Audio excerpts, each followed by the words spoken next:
बरोबर घेऊन हा लढा आम्ही लढू आणि पुन्हा एकदा जे काही भांडाफोड करायचं त्यांचं ते झाल्याशिवाय राहणार नाहीची खात्री मला आहे.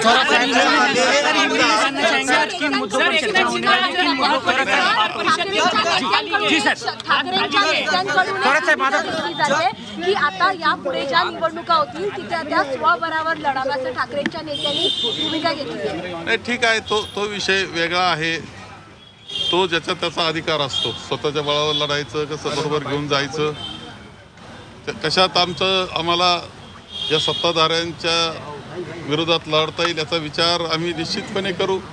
जे योग्य असेल ते करू. परंतु हे सगळंच अत्यंत वेगळं कल्पनेच्या पलीकडचं आहे.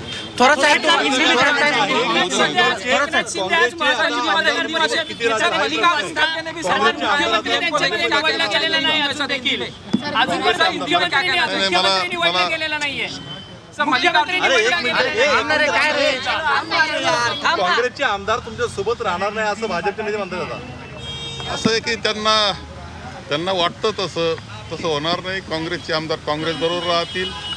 जे एकनिष्ठ आहे ते तर राहतील. आपण मागे अनुभव घेतलेला आहे.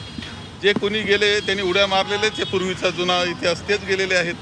त्यामुळं आम्हाला काही त्या बाबतीत शंका नाही. हे सर्व आमदार निश्चितपणे काँग्रेसबरोबर राहतील आणि सर्वजण एकत्र पद्धतीनं विरोध जो आहे सत्तेला विरोध जो करायचा योग्य ठिकाणी तो विरोध करतील आणि जनतेचे प्रश्न ठामपणे मांडतील याची खात्री मला आहे. सर्व बहुमत आल्यानंतर सुद्धा मुख्यमंत्री पदाचा चेहरा ठरत नाहीये. एकनाथ शिंदे कुठे नाराज असलेलं पाहायला मिळत नाही. शेवटी त्यांच्या कल्पनेच्या पलीकडेच सगळं घडलेलं आहे. हेच अजूनही गांगरून गेलेले अशा प्रकारची परिस्थिती आहे. त्यावेळेस आता तो निर्णय करताना शेवटी ती तानातानी तर होणारच आहे. थोरात साहेब सर्वसाहेब तुमच्या विरोधात उमेदवार होता तो आता अशी वल्गण उठवतोय की थोरात साहेबांची खूप दहशत होती मतदारसंघामध्ये आणि ती दहशत संपवण्याचं काम आम्ही केलंय.